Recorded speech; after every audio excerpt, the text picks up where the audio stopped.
ఎన్నిసార్లు నెత్తి నోరు కొట్టుకొని మొత్తుకున్నా కూడా యాళ్లకు వార్త తెద్దాము సతాయించకుండా ఉందామన్న సోయే ఉండదు మన రాజేష్కు. ఇదివరకు దాకా పత్తకలేడి అల్లా మరి ఏం చేస్తుండో అంతగానో.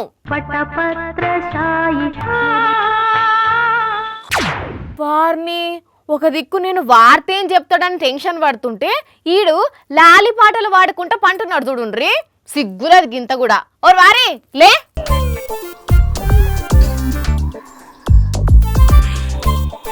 ఎందుకట్లా వరుతానవు అని ఉత్కల రాయిరికిన కాకి లెక్క. నేను కాకి లెక్క ఒర్లుతున్నానా? అయ్యో సారీ, తప్పైంది, క్షమించు. అట్లరా దారికి. కాకి కాదు, గుడ్డు మింగిన గుడ్ల గూబలెక్క కరుస్తున్నావు. గుడ్డు మింగిన గుడ్ల గూబలెక్క కరుస్తున్నావు. అసలు నీ అంత మెదడు తక్కువదాన్ని ఇప్పటి వరకు నేను ఎవ్వరిని చూడలేవా? నేను మెదడు తక్కువదాన్నా? చిన్నప్పుడు జీకేల నాకే మార్కులు ఎక్కువ తెలుసా? అబ్బచ్చా, అయితే కొన్ని ప్రశ్నలు అడుగుతా, కరెక్ట్ గా ఆన్సర్ చెప్పు అని చూద్దాం. అడుక్కో. మొదటి ప్రపంచ యుద్ధం ఎప్పుడు జరిగింది? చరిత్రను చింపి ఉతికి ఆరేస్తా నేను. గద్దెల్వదా? 1914లో జరిగింది. అందులో ఎంతమంది చనిపోయినరు వాళ్ళ పేర్లు? సరే, చివరి ప్రశ్న. ఇది ఒక్కదానికి ఆన్సర్ చెప్తే నీకు తెలివున్నదని ఒప్పుకుంటా.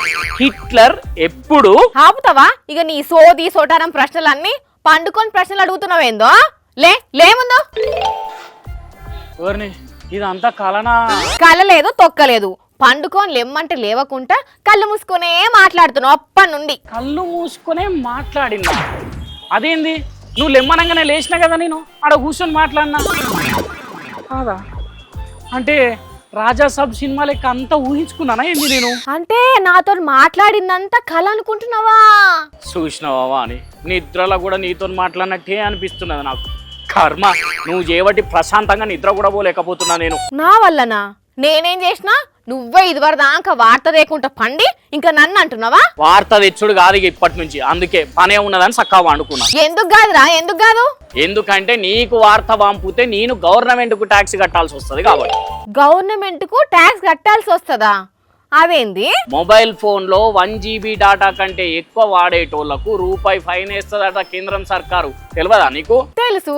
అయితే అమ్మా, అంటే తెలిసి కూడా వార్త పంపు అంటున్నావా నన్ను? నీకు వార్త పంపేటందుకు ఎన్ని జీబీల డాటా ఓడుస్తా తెలుసా నీకు? అంత జీబీలకు నేను ట్యాక్సులు కట్టకుండా పోతే సగం జీతం ఓడుస్తుంది. పని తప్పించుకునే కథలు వడకు. కేంద్రం ఇంకా రూల్ నే అమలు చేయలే, ఆలోచన చేస్తుంది అంతే. అయినా కూడా చేసినాడైతే కష్టమే కదా. అసలు డాటా వాడితే ఏమైతుందట? పబ్లిక్ ఈ నడుమ పొద్దున లేచిన కాంచి నిద్రపోయేదాకా ఫోన్ల తలకాయ పెట్టి తీస్తూనే లేరు కదా. సరైన టైం పరిమితి లేకపోయేసరికి ఫోన్ చూసి చూసి చాలా మందికి మెడ నొప్పులు తలకాయ నొప్పులను అవస్థ పడుతున్నారు కదా. అయితే ఇట్లా ట్యాక్స్ వేస్తే జనాలు పైసలు కట్టుడు ఎందుకని స్క్రీన్ టైం తగ్గిస్తారని ఈ ఉపాయం చేస్తున్నదట. మీదికెంచి ఏం తక్కువ 20,000 కోట్ల దాకా ఆదాయం కూడా వచ్చే ఛాన్స్ ఉందట సర్కార్కు. అందుకే టెలికాం విభాగాన్ని దీని గురించి ఆలోచన చేయమని కూడా చెప్పిందట. అదేదో ఒక నెంబర్ కు ఇన్ని గంటలు మాత్రమే రోజుకు డాటా వాడొస్తుంది అని రూల్ పెడితే టైం ఓడిస్తే ఇంటర్నెట్ వాడలేరు కాబట్టి అవసరాన్ని బట్టే వాడుకుంటారు కదా జనాలు. అవురో, మంచి ఆలోచన ఇది. కానీ అట్లా చేస్తే సర్కార్కు ఆమ్దాని రాదు కదా. అంతేలే, ఎటొచ్చి యూజర్ల మీదనే పడుతుంది కదా. సరే కానీ కొంచెం పడుకొని ఎడుగాకుండా నిద్రలు లేపినావు నన్ను. గుద్దుతే గుడ్లు 2 తేలేయాల బిడ్డ నాడు. ఇంకా అమలుగాని ముచ్చట పట్టుకొని వార్తదేనని అంటున్నావు. నీకు ఇచ్చే ఇంటర్నెట్ ఏదో నీ జేబులకెంచి ఖర్చు పెడుతున్నట్టు ఫోజ్ కొడుతున్నావు. బిల్లు కట్టేది కంపెనీనాయే. కరెక్టే కదా, మర్చిపోయాను. సర్లే, పోతున్నది వార్త తెచ్చేదానికి. గయ్యాలది నిద్రలా ఇడవది, నిజంగా ఇడవది. మరిగా ఈ 1 GB డాటా దాటితే రూపాయి ట్యాక్స్ అనేది ఎప్పుడు అమలు చేస్తారో గానీ జర ఇప్పటి నుండి స్క్రీన్ టైం తగ్గించుకుంటే మనకు కూడా మంచిది కదా. ఆరోగ్యం కంటే ఎక్కువ అనుల్లా ఇంటర్నెట్. ఏమంటారు?